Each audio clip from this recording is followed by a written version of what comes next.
Hello friends, एक बार फिर आप लोगों का स्वागत है आपके अपने यूट्यूब चैनल डीजेपी इलेक्ट्रिकल में। तो फ्रेंड्स, हम लोगों ने अर्थिंग से रिलेटेड जितने भी थ्योरी पार्ट बनते थे कवर कर लिए हैं। अब हमारा नंबर है पाइप अर्थिंग और प्लेट अर्थिंग को पढ़ने का। तो चलिए आज हम लोग पाइप अर्थिंग पढ़ते हैं और नेक्स्ट टर्न पे क्या पढ़ेंगे, प्लेट अर्थिंग। तो देखिए पाइप अर्थिंग करते कैसे हैं, उनमें क्या क्या चीज़ें यूज होती हैं, इस सब का सारा डिटेल हम आप लोगों के लिए लेकर आए हैं। तो चलिए आज से ड्राइंग वर्क हमारा शुरू हो गया। अभी तक तो हम क्या पढ़ रहे थे, थ्योरी पढ़ रहे थे। तो आइए देखते हैं। अर्थिंग पाइप अर्थिंग के बारे में शुरू करने से पहले मैं आपको एक चीज पेपर के बारे में बता दूं। पेपर में आप लोगों को दो सीटें मिलती हैं। एक तो मिलता है लिखने के लिए, एक तो ड्राइंग सीट होती है जिसपे आप फिगर बनाते हो, ड्राइंग करते हो, और एक आपको नोट मिलता है, नोटबुक जिसको हम लोग कॉपी बोलते हैं। इस पे हम थ्योरी का पार्ट लिखते हैं। अगर से हमें अर्थिंग से रिलेटेड कोई भी थ्योरी लिखने को आए तो हम किस पे लिखेंगे, जो हमें नोटबुक मिला है, न कि सीट पे लिखेंगे। और अगर ड्राइंग बनाना हो गया तो हम नोटबुक पे नहीं बनाएंगे, किस पे बनाएंगे, सीट पे बनाएंगे। तो इस चीज को आप ध्यान रखिएगा। ऐसा ना हो कि आप थ्योरी लिख दो ड्राइंग सीट पे और वो जो फिर नोटबुक है आप उस पे लिख दो थ्योरी, और ड्राइंग को बना दो। तो ये उल्टा खिचड़ी नहीं करनी है। हमें क्या करना है, ड्राइंग पे इस फिगर को बनाना है और थ्योरी किस पे लिखना है, कॉपी में लिखनी है। तो चलिए आज का हमारा टॉपिक है पाइप अर्थिंग। इस पाइप अर्थिंग के बारे में देखते हैं। ये पाइप अर्थिंग होता क्या है, कैसे कैसे इसको हम करते हैं और क्या क्या चीजें इसमें यूज होती हैं। तो चलिए हम लोग पहले नीचे से शुरू करेंगे। अर्थिंग करने के लिए हम लोग पहले जमीन के अंदर गड्ढा खोद लेते हैं। उस गड्ढे में हम लोग 38 mm व्यास का GI पाइप यूज करते हैं, जो छिद्र युक्त होता है। यानी कि ये जो आपको यहां से यहां तक नीचे दिख रहा है, ये क्या है, GI पाइप है। इसको हम कहां डाल देंगे, गड्ढे में। ये पाइप छिद्र युक्त होती है और छिद्र का व्यास कितना होता है, 1 mm होता है। ये जो छोटे छोटे छिद्र यहाँ पे बने हैं, ये इधर बने हैं, ये इधर बने हैं, ये कितने mm के हैं, 1 mm के, यानी काफी छोटे छिद्र होते हैं। अब देखिए इस छिद्र का काम क्या है, अभी आपको हम बताते हैं। इससे पहले कि ये मैं लाइन जो आप लोगों पे कटी हुई दिख रही है इसके बारे में बता दूं। ये जो टोटल अर्थ इलेक्ट्रोड का साइज यानी जो पाइप है, ये कितना बड़ा है, 2.5 मीटर का है। अब चूंकि 2.5 मीटर हम यहाँ ड्रा कर नहीं सकते, तो हमने इसको बीच में ब्रेक कर दिया है। हम मान के चल रहे हैं कि इतना क्या है, 2.5 मीटर का इलेक्ट्रोड है, अर्थ पाइप है। अब इस अर्थ पाइप को क्या करेंगे, जमीन के अंदर डाल देंगे। उसके चारों ओर चारकोल व नमक की मात्रा भर देंगे। अब ये चारकोल और नमक की मात्रा क्या करेगा, ये इसको नमी प्रदान करेगा। इसके चारों ओर क्या रहेगा, नमी रखेगा। और ये नमी जब रहेगी तो जो अर्थ के साथ इलेक्ट्रोड का यानी कि जो अर्थ पाइप है, इसका जो संपर्क होगा वो काफी अच्छे से होगा और यहाँ पे रेजिस्टेंस का मान काफी कम होगा। तो ये नमक और चारकोल क्या करता है, नमी बना के रखता है। अब चूंकि ये चारकोल है, नमक है, चारकोल है, नमक है, चारकोल, ऐसे हम लेयर बिछा रखे हैं। तो हर एक लेयर का साइज कम से कम हम 15 सेंटीमीटर रखते हैं। अगर नमक बिछा रहे हैं तो 15 सेंटीमीटर नमक, फिर चारकोल, फिर नमक, फिर चारकोल।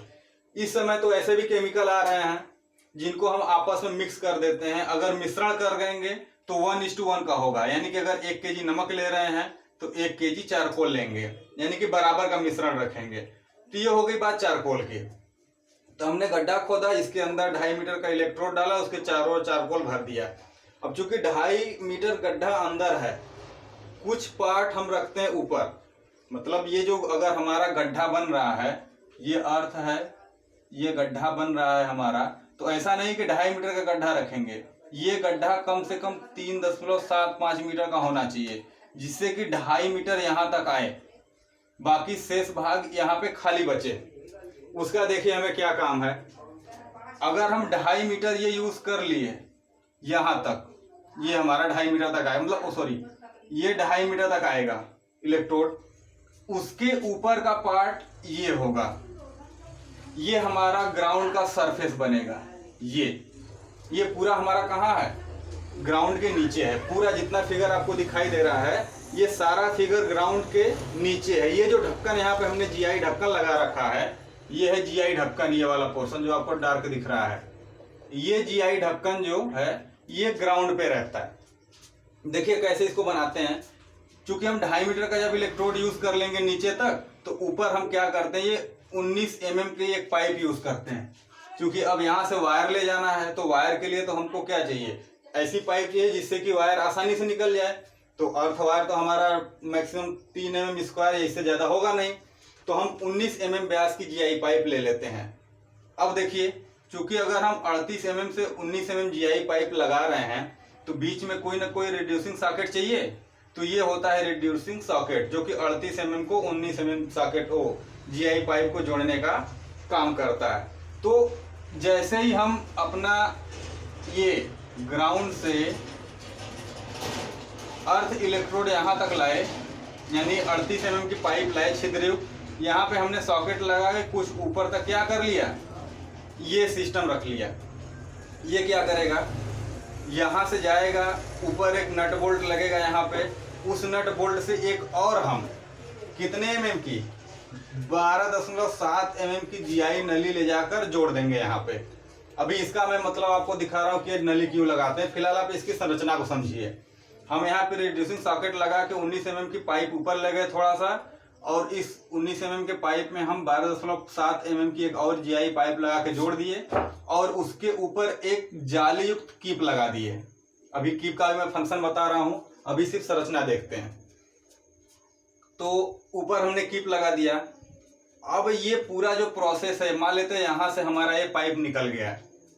अब ऊपर का जो हिस्सा बचा उसको कंक्रीट से यानी कि सीमेंट से चारों तरफ से हम बंद कर देते हैं, और जब चारों तरफ से कंक्रीट से बंद हो जाएगा तो ऊपर से हम जीआई ढक्कन रख देते हैं। यानी कि हमारा पूरा मैकेनिज्म पैक हो जाएगा ग्राउंड के नीचे। एक बार मैं फिर से शॉर्ट में रिपीट कर दे रहा हूँ। क्या करते हैं, एक 2.5 मीटर का जीआई पाइप नीचे रखेंगे जो छिद्रयुक्त होगा, उसकी साइज होगी 38 mm व्यास, और उसमें छोटे छोटे छिद्र होंगे। उस छिद्र के चारों ओर यानी कि इस पाइप के चारों ओर हम चारकोल और नमक भर देंगे।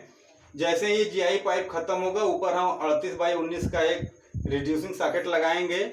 ये 38 mm की पाइप थोड़ी दूर ऊपर ले जाके यहाँ पे हम नट बोल्ट वगैरह कर देंगे।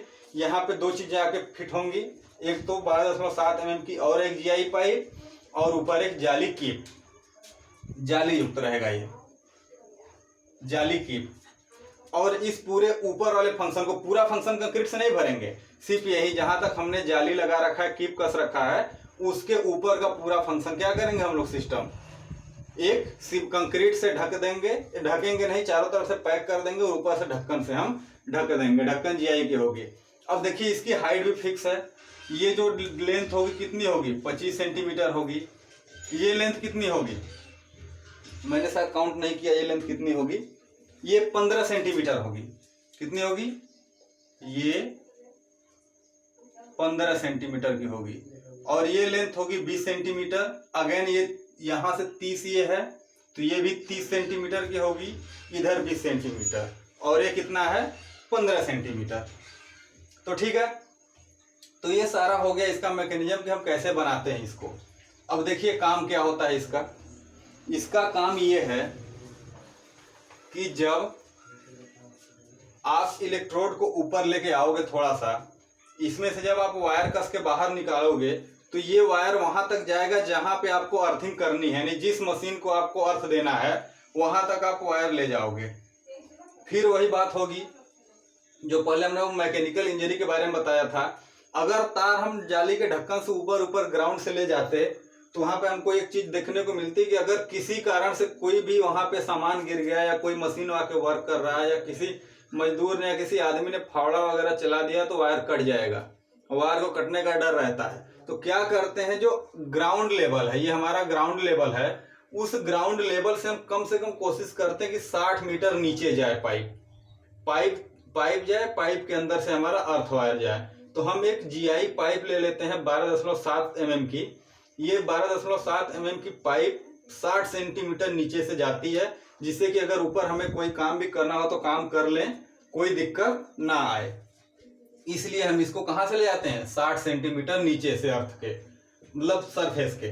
सरफेस के नीचे 60 सेंटीमीटर पे अर्थ वायर हमारा चला जाएगा। तो ये हो गया क्यों 60 सेंटीमीटर नीचे ले जाते हैं, किस लिए, ताकि अगर कोई भी मैकेनिकल इंजरी हो तो उससे बच सके, इसलिए हम इसको इतना नीचे ले जाते हैं। ऊपर से क्यों नहीं ले जाते, अगर कोई पूछ देगा ऐसे कि ये पाइप आप नीचे से क्यों ले गए हो, आप ऊपर भी ले जाते तो आप इसका बड़े आसानी से आंसर दे लोगे, क्योंकि अगर मैकेनिकल इंजरी हो गई तो फिर हमें घाटा हो जाएगा, हमारा अर्थिंग फेल हो जाएगा, प्रॉब्लम हो सकती है। तो इससे बचने के लिए हम नीचे से ले जाते हैं। रिड्यूसिंग सॉकेट का क्या काम है, 38 को 19 के पाइप से जोड़ने के लिए। अब देखिए कीप का और इस छिद्र का काम बताना रह गया आपको।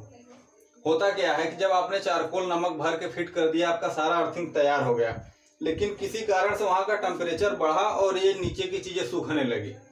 जब ये सूखने लगेगी तो इनको नमी देना होगा, तो आप फिर से इनके चारों तरफ तो गड्ढा नहीं करोगे कि फिर से गड्ढा खोद के पानी डालें नमी दें, कोई ना कोई ऐसा अरेंजमेंट करेंगे कि आसानी से क्या हो, पानी चला जाए।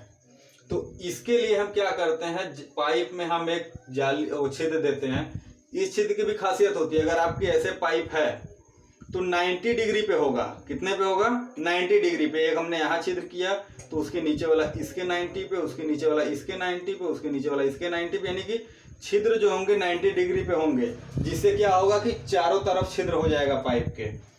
और यहाँ पे हमने जाली कीप लगा रखी है। जाली इसलिए लगा रखा है कि इनकेस जब हम ढके हैं तो कोई बाहर से जानवर वगैरह इस पाइप के अंदर न गिर जाए।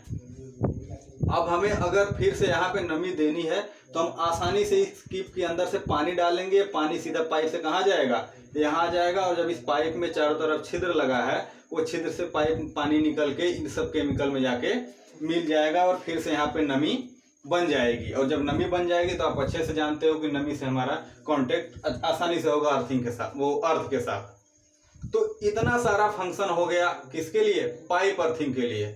सिंपल सा है, एक पाइप हमें डालनी है नीचे अर्थ के, लेकिन किस सिस्टम से डालेंगे ये आपके सामने रहा कि बाद में हमें बार बार इसको खोलना निकालना ना पड़े।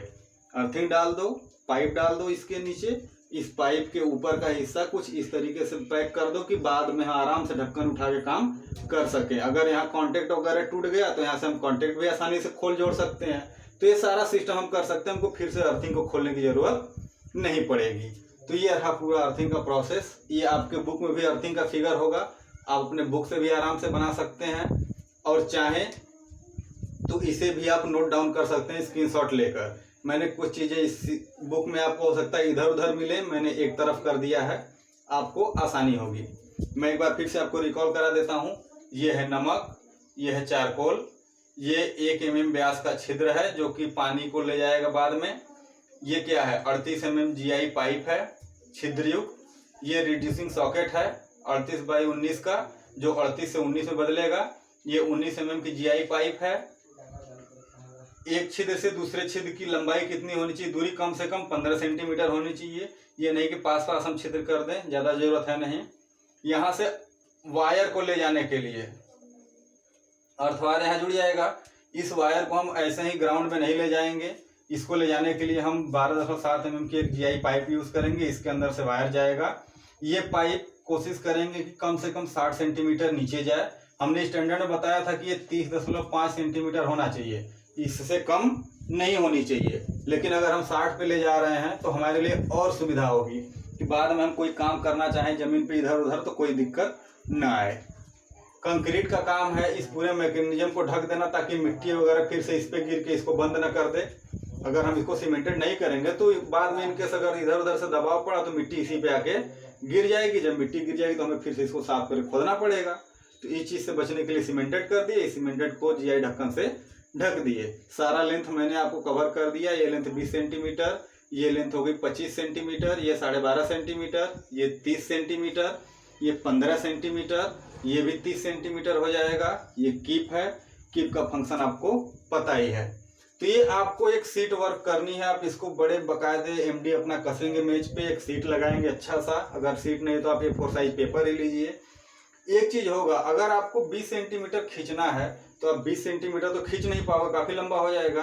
तो आप स्केल अपने से एडजस्ट कर लेना, छोटा बनाना, साफ सुथरा बनाना, ज्यादा इस पे इधर उधर पेंसिल वगैरह की टिक न लगे। आप ये सीट पे जरूर काम करना है, ये आपके लिए एक सीट वर्क भी है। तो उम्मीद करते हैं आप लोगों को अर्थिंग, पाइप अर्थिंग कैसे करते हैं ग्राउंड में, चीज़ें क्लियर हो गई होंगी। आप इसको स्क्रीनशॉट ले लीजिए, मैं आगे चलता हूँ इस पर।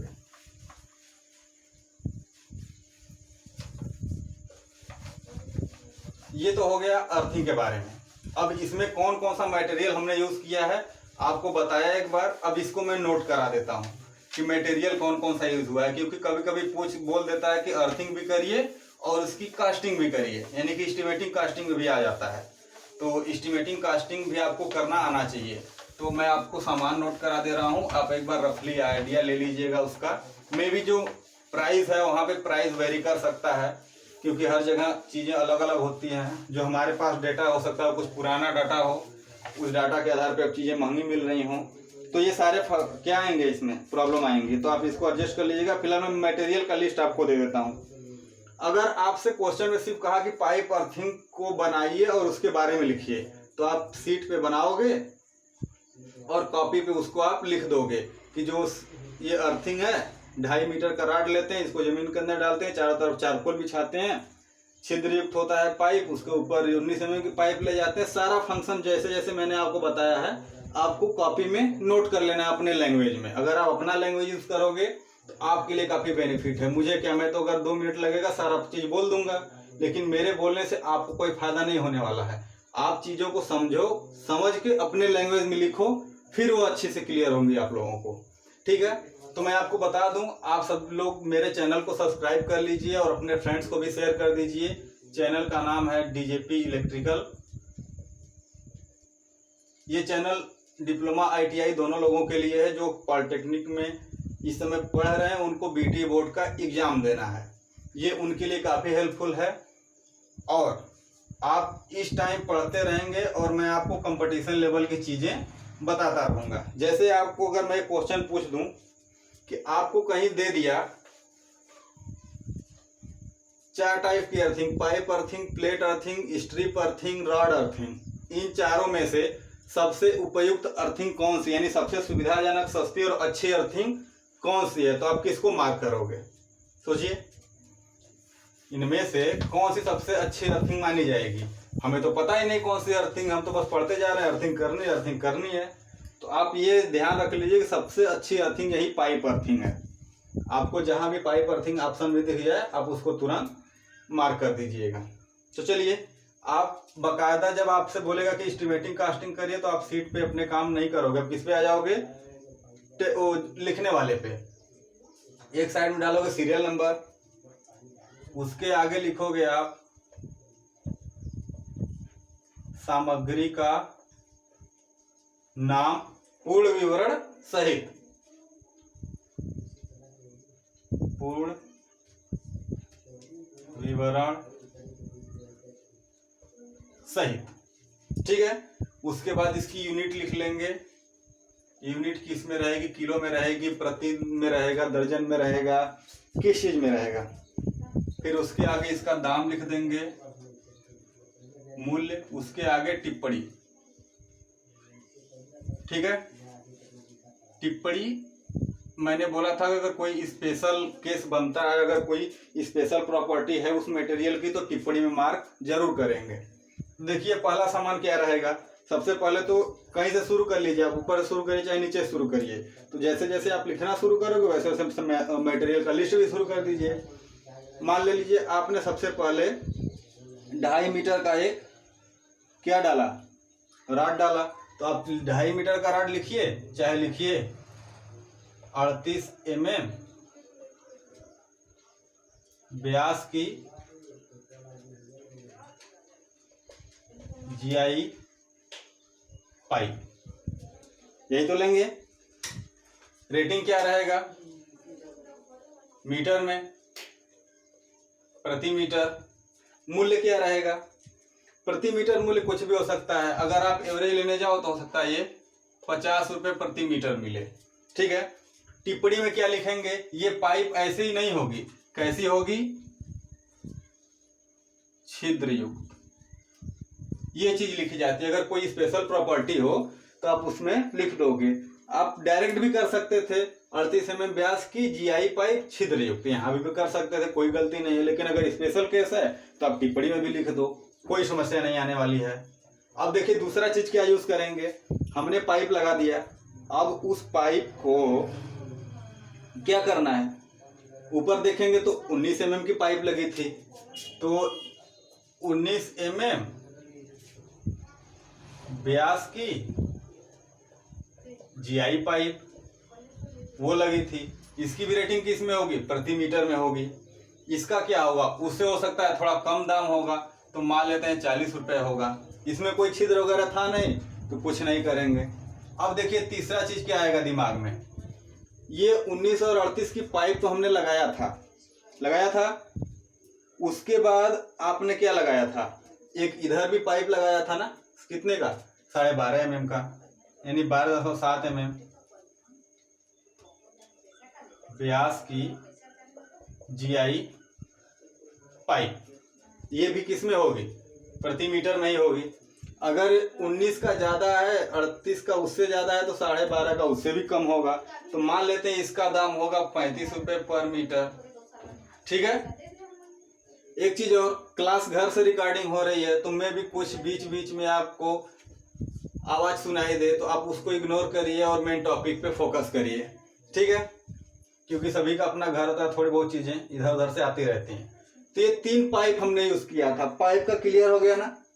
देखो चौथे पे क्या देखेंगे, अगर हम पाइप यूज किए थे तो हमने ज्वाइंट भी तो किया था 38 और 19 को, तो क्या करेंगे, 38 mm बाई 19 mm क्या था, ये ज्वाइंट बॉक्स था। ज्वाइंट बॉक्स तो इसको नहीं बोल सकते, इसको क्या बोलेंगे, ज्वाइंट सॉकेट बोल देंगे। क्या बोल देंगे, ज्वाइंट सॉकेट। तो 38 बाई 29 mm की GI क्या थी, GI सॉकेट थी, GI सॉकेट। अब चूंकि ये सॉकेट है, आपको पता है कि आप जोड़ने के लिए कोई भी चीज लाते हो तो मीटर में किलो में नहीं मिलती, वो पीस में मिलती है। तो आप प्रति पीस बोलो या प्रति नग बोलो, वही चीज है, हिंदी में प्रति नग।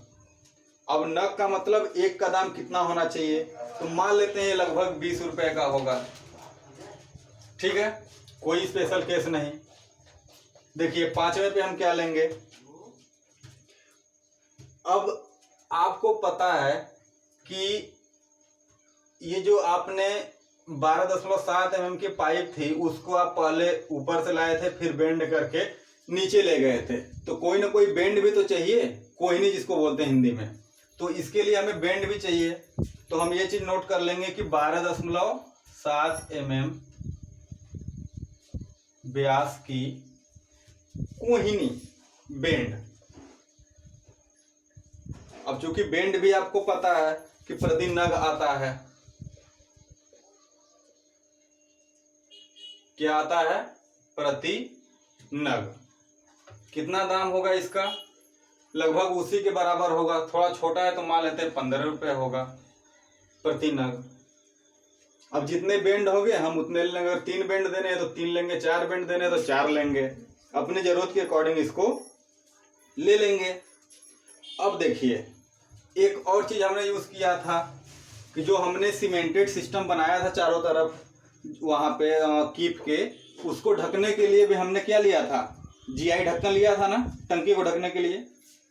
तो लिखेंगे उसका साइज क्या था, 30 बाई 30, क्या था, 30 बाई 30 सेंटीमीटर की GI ढक्कन था। क्या था, GI ढक्कन, सेंटीमीटर की GI ने, वो तो कास्ट आयरन का होता है, कास्ट आयरन की ढक्कन। ये भी पीस में आएगा, प्रति नग होगा, लेकिन इसका दाम थोड़ा सा ज्यादा होगा, तो मान लेते हैं इसका दाम 200 रुपये में मिलेगा, लगभग इसी रेट में आपको मिलेगा। इनमें एक चीज मिसिंग है, अभी भी कड़ी को जोड़ते हुए चलेंगे तो चीजें आसानी से क्लियर हो जाएंगी। हमने ज्वाइंट तो बोल दिया कि ज्वाइंट कर लेंगे सॉकेट वगैरह लगा के, लेकिन जोड़ने के लिए नट बोल्ट भी तो चाहिए, वाशर भी तो चाहिए, तो इस चीज को भी आप पहले से ही लिख के चलो एक तरफ से। तो क्या लिखेंगे हम लोग, मान लेते हैं कि 19 mm व्यास, 19 mm व्यास की GI नट, बोल्ट व वाशर, ये सारा सिस्टम हमको चाहिए। ये भी क्या मिलेगा, प्रति नग में ही मिलेगा। इसका रेट कितना होगा, मान लेते हैं एक सेट मिल जाएगा हम लोगों को 20 रुपये में, इसी के आसपास मिल जाएगा, 20 में मिल जाएगा। अब देखिए 8वां क्या बचेगा हमारे लिए। एक हमने कीप भी तो यूज किया था,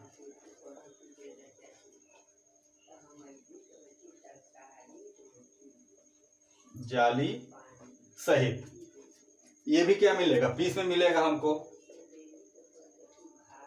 प्रति नग ही चाहिए।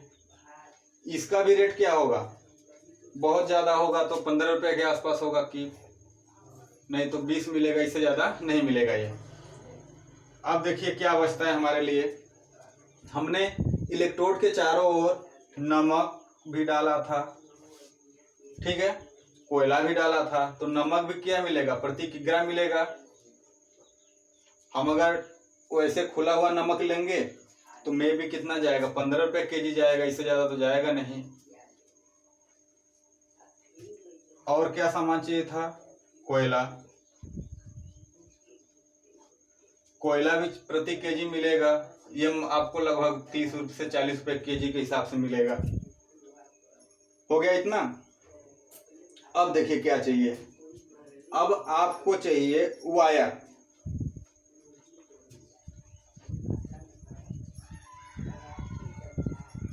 अर्थ वायर, ठीक है।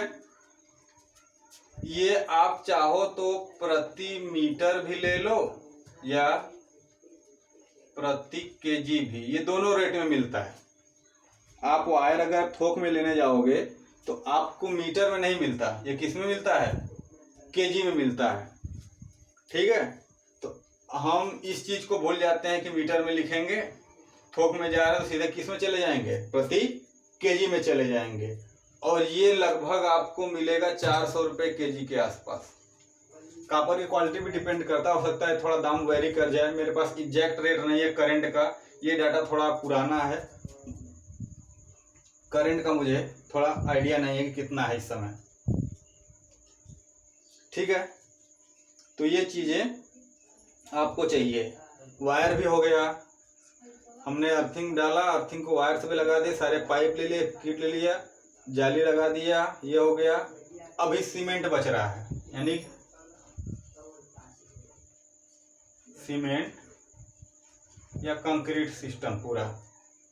ये आप रेट कैसे निकालते हो, आप ये निकालते हो कितना बालू, कितना सीमेंट, कितना लगेगा, ये नहीं, आप एक पूरा आयतन कवर करने में, यानी कि 1 घन मीटर का अगर आपको ये दिख जाए, ये पूरा घन सिस्टम जब आप बनाओगे तो कितना मटेरियल इस पे कवर हो रहा है, आप इसके हिसाब से लोगे। ये नहीं कि हमको कितना केजी सीमेंट चाहिए, कितना बालू चाहिए, कितना गिट्टी चाहिए, इससे नहीं। तो इसको हम लेते हैं प्रति घन मीटर में, प्रति मीटर क्यूब में या घन मीटर में। ये मान के चलो कि आप प्रति घन मीटर आपको 200 रुपये खर्च आ रहा है। ये इतनी चीजें आपको लगभग चाहिए। मैंने अपने अकॉर्डिंग सारा सिस्टम ले लिया है, आप बुक में देख लीजिएगा, हो सकता है 1-2 चीजें मिस हो रही हो तो आप उसको ऐड कर लेना। फिलहाल मैंने सिस्टम से शुरू किया था, सारा चीज कवर हो गया है। तो अगर आपको अर्थिंग के साथ साथ उसकी एस्टिमेटिंग कास्टिंग करने को दे तो आप ये टेबल जरूर याद रखिएगा। अगर इस टेबल को आप एडवांस बनाना चाह रहे हो तो ये यूनिट लिख दिया, अब आगे एक मात्रा भी ऐड कर सकते हो।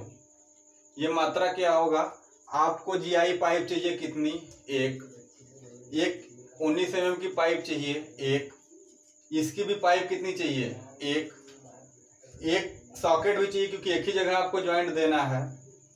ये बेंड कितना, अगर मान लेते हैं आप 3 जगह बेंड कर रहे हो तो 3 बेंड चाहिए।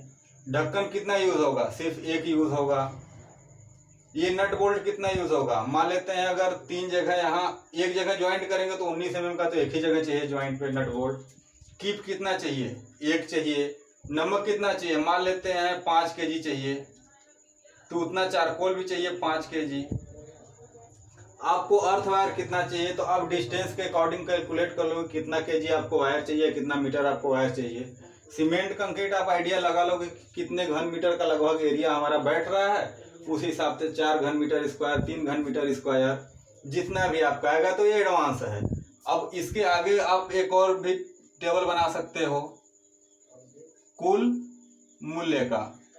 होगा क्या, आप यहाँ पे क्या डाल दोगे, अगर 50 एक का दाम है तो कुल मूल्य कितना हो गया 50, इसका हो गया 40, इसका हो गया 35, इसका हो गया 20, इसका हो गया 45, क्योंकि 3 लग रहा है, एक का 15 है, ये भी एक लग रहा है, तो 220। ये ऐसे ही अगर ये 5 kg है तो 75। तो ऐसे आप रेट भी टोटल निकाल सकते हो। ये आपके ऊपर है कि आप एडवांस टेबल बनाना चाह रहे हो या फिर सिर्फ यूनिट, रेट और टिप्पणी लिख के छोड़ना चाह रहे हो। ये मैं आपके ऊपर छोड़ दे रहा हूँ। अगर आप एडवांस टेबल बनाओगे तो और अच्छी बात है, नहीं बनाओगे तो भी कोई दिक्कत नहीं, हमारा काम इससे भी चल जाएगा। तो ये इतना टोटल टेबल होता है एस्टिमेटिंग कास्टिंग में। आपको यहाँ से टोटल दाम निकल जाएगा। आप उस दाम पे चाहो तो 10% एक्स्ट्रा भी ऐड कर दो, क्योंकि हो सकता है आपको आकस्मिक व्यय में, ओवरहेड चार्ज में, ये सब में कुछ घाटा लग सके, तो आप इसको 10% एक्स्ट्रा भी ऐड कर लो। ये आपके ऊपर है कि आप कितना कॉमन सेंस वहाँ लगा के काम कर रहे हो। ठीक है, तो आज हमारा पाइप अर्थिंग सिर्फ यहीं कंप्लीट होता है। अगर इसमें आपको कोई क्वेरी रह गई हो तो मैंने डिस्क्रिप्शन लिंक में आपको दे दिया है टेलीग्राम का, व्हाट्सएप का कांटेक्ट, आप उस पर क्वेश्चन पूछ सकते हो। तो बस आज के लिए आप लोगों के लिए बस इतना ही है, फिर मिलेंगे अगले क्लास के लिए। ठीक है।